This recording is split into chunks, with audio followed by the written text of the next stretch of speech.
Hello, my name is Piyush. Recently news आई थी कि फॉर्च्यूनर 4x4 मतलब कि फॉर्च्यूनर लेजेंडर 4x4 अब मैनुअल में भी ऑप्शन आने लगा है। तो कहीं ना कहीं देखा होगा आपने, 2016 से लेके 2025 चल रही है। फॉर्च्यूनर में कुछ मेजर चेंजमेंट नहीं आए थे, बस बेसिकली वो आगे से फेसलिफ्ट कर देते थे, थोड़ा बहुत अंदर इंटीरियर में चेंज किया, कलर वगैरह चेंज किया इंटीरियर का, और थोड़ा सीट वगैरह चेंज की, और उन्होंने फॉर्च्यूनर वही बेचते रहे। 2016 से लेके अभी तक हम वो एक ही शेप चला रहे हैं फॉर्च्यूनर। बेसिकली थोड़ा सा चेंजमेंट आया था, आगे फ्रंट बम्पर चेंज कर दिया, आगे चेंज कर दिया, जिसको हम फेसलिफ्ट बोलते हैं। बाकी सेम चेंज कुछ नहीं किया उन लोगों ने। इंजन था वही था, सिर्फ हल्की सी ट्यूनिंग कर दी, और 2025 आ गई और हमारा इंतजार यही रहा कि हमारी गाड़ी फॉर्च्यूनर कब आएगी कब आएगी कब आएगी। अभी रिसेंटली न्यूज़ आई है कि फॉर्च्यूनर लेजेंडर, जो कि पहले उन्होंने जब स्टार्टिंग की थी तो उसमें 4x4 नहीं दिया था, उसके बाद उसमें 4x4 दिया। 4x4 होने के चलते चलते वो बिकती रही। अब उन्होंने लास्ट में 4x4 मैनुअल भी दे दिया है। तो ये इशारा ये करता है कि कंपनियां, आपने देखा होगा अक्सर कि कंपनियां जब जितना उनके पास लॉट होता है वो एक्स्ट्रा या फिर तो कलर आपको देने लगेंगे, या एक्स्ट्रा कुछ फीचर्स या एक्स्ट्रा डिस्काउंट। मारुति के केस में देखो तो रिसेंटली वाली स्विफ्ट में बात करूँ जिसमें मैं बैठा हूँ, तो इस स्विफ्ट में न तो सीएनजी आती थी, 2024 की बात कर रहा हूँ, और ना ही ब्लैक कलर आता था।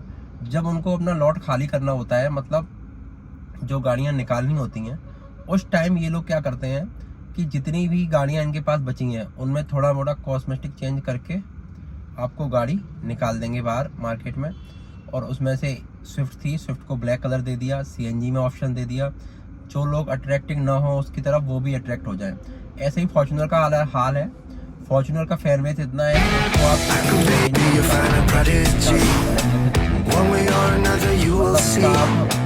I'm steady as 100 degree, confidence you seek. Leave the world with me. But अब क्या किया है उन लोगों ने कि लेजेंडर 4x4 मैनुअल का ऑप्शन दे दिया है मार्केट में। तो कई लोग इंतजार कर रहे थे कि फॉर्च्यूनर हाइब्रिड कब आएगी, पेट्रोल में आएगी या डीजल में आएगी, किस में आएगी। अब वो इंतजार उन लोगों का खत्म हो चुका है। मैं बताना चाह रहा हूँ, अब फॉर्च्यूनर आपको जल्दी न्यू फेस में दिखने को मिलेगी। 2025 के लास्ट तक आपको मिल ही जाएगी, थर्ड क्वार्टर में बेसिकली। तो उसका एक सीधा सा ये उन्होंने एक क्लू दिया है कि फॉर्च्यूनर मैनुअल में उनके पास एक जितना लॉट होगा मैनुअल का, ज़्यादातर गाड़ियाँ मैनुअल में बिकती हैं रूरल एरिया में। सिटी की मैं बोल नहीं सकता, बट रूरल एरिया में आदमी आज भी मैनुअल खरीदता है। तो उस चक्कर में उन लोगों ने मैनुअल के जितने भी लॉट होंगे वो सारे कन्वर्ट, मतलब फॉर्च्यूनर जो होगी उनके पास जो चेसिस होता है उनका, जो ट्रांसमिशन ज़्यादा बन गए होंगे जो मैनुअल के, तो वो लेजेंडर में निकाल देंगे। और फिर उसके बाद जब न्यू प्रोडक्शन होगा तो वो न्यू वाली फॉर्च्यूनर का ही होगा। बेसिकली फॉर्च्यूनर में सिग्मा आता था, सिग्मा 4 आता था, मतलब 4x4, और फॉर्च्यूनर लेजेंडर आती थी। अब क्या किया उन्होंने, लीडर भी एक ऑप्शन दे दिया है, वेरिएंट दे दिया है लीडर। और फॉर्च्यूनर जो उनकी लेजेंडर आती थी 4x4 नहीं आती थी, पहले 4x2 आती थी, वो 4x4 में उन्होंने लॉन्च कर दी। उसके बाद उनको मैनुअल भी लॉन्च कर दिया। अब ये एक तरह से उनका साइन है कि वो ये गाड़ियां सारी अपना लॉट है जो वो ख़त्म करना चाह रहे हैं, और उनका फोकस है कि जितना भी सारा बचा हुआ माल है वो नए नए वेरिएंट बना के। कलर का और टोयोटा इतना ध्यान नहीं देती है, ज़्यादातर सफ़ेद कलर पे या काले कलर पे वो ध्यान देते हैं। तो वो सफ़ेद और काले कलर में उन सब सारी गाड़ियों को निकाल देना चाहते हैं, और फिर आपको एक नई फॉर्च्यूनर जो 2025 में मिलेगी वो कहीं ना कहीं देखने को मिलेगी, और उनका पुराना जितना भी लॉट है वो सारा निकल जाएगा।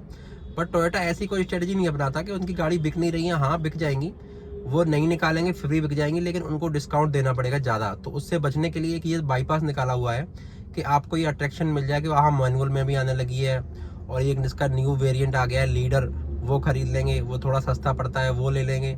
तो ऐसे कर कर आके वो अपनी सारी गाड़ियां जितना भी लॉट है वो सारा निकाल देंगे, फिर आपको नई गाड़ी मिलेगी जो 2025 में, जिसका आप लोग इंतजार कर रहे हो। बेसिकली अभी ये ग्लोबल भी लॉन्च नहीं हुई है, पहले ये इंडोनेशिया और थाईलैंड वगैरह में लॉन्च करते हैं, उसके बाद इंडिया में करते हैं। तो पहले हमको इंतजार करना पड़ेगा, ये लोग अभी इंडोनेशिया या थाईलैंड में लॉन्च करेंगे, उसके बाद इंडिया में आपको देखने को मिलेगी। तो हालांकि ये टाइम ज़्यादा नहीं है, बीच में रूमर्स भी आए थे कि उसमें लॉन्च कर दी है, वो लॉन्च नहीं थी, बेसिकली वो छोटा सा अपडेट था आपका। आगे जो फेसलिफ्ट था उनका GR स्पोर्ट का, वो उन्होंने शोकेस किया था। ये न्यू फॉर्च्यूनर नहीं थी, वो फॉर्च्यूनर ओल्ड ही थी, उसको उन्होंने थोड़ा उसको चेंजमेंट करके ग्राफिक्स वगैरह देख के उन्होंने थोड़ा डिज़ाइन करके उसको बाहर शोकेस कर दिया था। वो आपका अपग्रेड वर्जन नहीं था। तो ये अपग्रेड वर्जन आने वाला है। उसके बाद आपको दिखाई पड़ेगी रोडों पे, ये हमने इंडियंस रोड पे 2025 की फॉर्च्यूनर। अब हाइब्रिड या पेट्रोल की बात करूं तो ये मैं अभी कंफर्म नहीं हूं कि ये डीजल में हाइब्रिड देंगे या पेट्रोल में देंगे। जहां तक ये लग रहा है कि इंडिया की एमिशन नॉर्म्स और जिस हिसाब की ये पॉल्यूशन चल रहा है, तो जहां तक है वो पेट्रोल में ही आ सकती है, क्योंकि डीजल का सेंस नहीं बनना। डीजल 2025 में BS7 में नहीं चल पाएगा, तो वो हाइब्रिड में कैसे ऑप्शन निकाल पाएंगे। तो हाइब्रिड में तो और ज़्यादा फिल्टर लगाने पड़ेंगे, पैसे भी उसमें इतना दम घुटता है गाड़ी का। उसके बाद वो उसमें हाइब्रिड और डाल देंगे, फिर वो कैसे चल पाएगी। तो ये पॉसिबल ही नहीं है। फिर भाई कंपनी एक कोई नया नियम ले आए या सरकार मिलके कोई नया नियम बना दे तो कह नहीं सकते। कोई नई टेक्नोलॉजी ले आए फिर भी मैं नहीं बोल सकता। उसके बाद ही पॉसिबल है कि हाइब्रिड डीजल में ऑप्शन हो। जहां तक अंदाज है कि पेट्रोल में ही आपको ऑप्शन मिलेगा हाइब्रिड का, और बाकी मेजरली यही देखा जाएगा कि ज़्यादातर डीजल में ही बिकेगी। इससे अच्छा है वो डीजल ही लाए। Follow me on Instagram for vehicles and car related information.